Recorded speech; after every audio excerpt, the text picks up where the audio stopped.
Hey, and welcome to Stay at Home Time with Robin and African Payment Solutions. I thought I'd give you an update today on Libra, kind courtesy of an article in CoinDesk recently. And the Libra wallet, which was originally called Calibra, has now been rebranded to Novi. According to them, it's all the same people, the same initiative.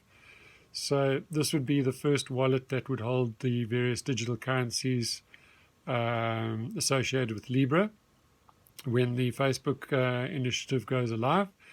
And Novi said they're still on the same track to supporting emerging markets and helping people around the world to access affordable financial services.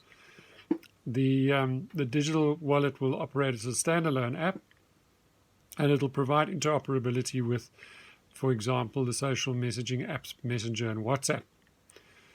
Probably be Instagram as the next phase. So they say that sending funds to family and friends is going to be as easy as sending a message that they'll transfer instantaneously. There'll be no hidden charges.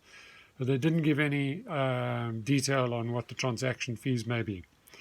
All, unfortunately, for Africa and African consumers, all customers will need to be KYC'd. They'll need to have a government-registered ID. And they're going to roll it out to a limited number of countries to test launch it. The Libra Associations had a lot of pushback from government, and so they've changed their model because a lot of it was around national currencies. So instead of having a basket of currencies, which upset the odd government because they wanted to own it, instead of having a basket of currencies and government bonds, it's now going to be a number of stablecoins that will be issued based on the national currencies in the different markets that Libra launches in. They still have plans for a multi-currency stablecoin, but it'll be backed by the new stablecoins and not directly by fiat. And then just to refresh, the interesting development is, Visa, Mastercard and Stripe had to withdraw probably as a result of the pressure from the US regulators and lawmakers. But interestingly enough, checkout.com has joined the project, which is a good sign from a global perspective in terms of e-commerce and payment, which would lend itself to the emerging markets like Africa being able to trade easily and pay and get paid online because they have the social media penetration across sub-Saharan Africa is pretty awesome, and everybody has a mobile, or many people have a mobile. Smartphone growth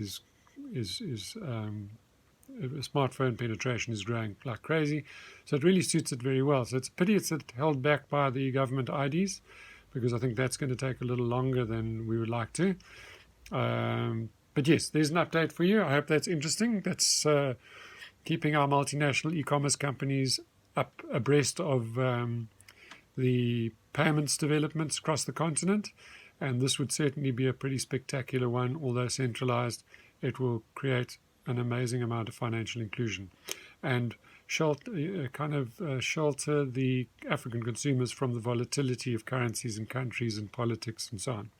Anyway, that's all from me. If you're looking for payment at the checkout for mobile money or card, give me a shout on africanpaymentsolutions.com. Send us an inquiry and we will organize the key payment methods for you. Kenya, South Africa, Nigeria are the key territories. That's all from me today. Hope you have a fantastic day, and we'll chat again tomorrow.